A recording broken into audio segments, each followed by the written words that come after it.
Ravi arrived in Mumbai with one suitcase and a folded dream: find work, send money home, survive.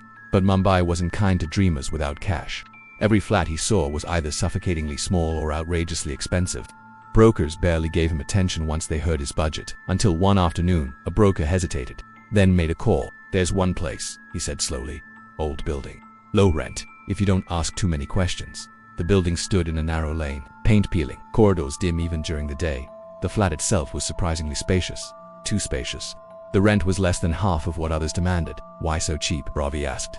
"Owner lives abroad," the broker replied quickly. "Wants someone to occupy it." Ravi signed.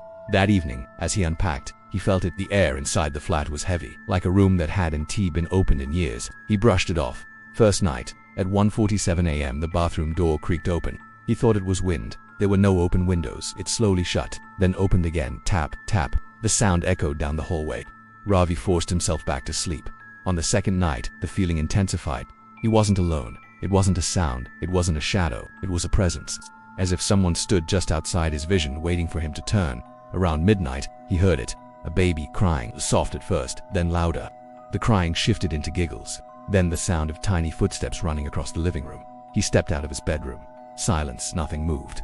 But near the balcony door, he noticed something strange. Small, wet footprints, leading toward the wall, and ending there. On the third night, exhaustion pulled him into a deep sleep. He woke to something dripping on his face. Plip, plip, plip. He wiped his cheek. Annoyed water. He assumed there must be a leak.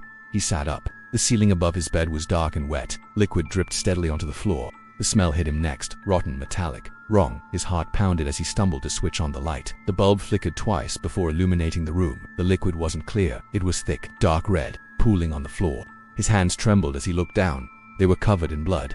Not smeared, soaked. And then he heard it again. Not crying, not laughing, but whispering. Right above him from the ceiling. "Why did you come?" He screamed and ran toward the door. But the corridor outside was different. The walls looked older, stained. The paint peeled away to reveal dark patches, and in the far corner he saw her. A woman standing barefoot, holding something in her arms. Something small, something dripping. The next morning, neighbors gathered outside the flat. The police report said Ravi died of cardiac arrest. The landlord quietly listed the property again.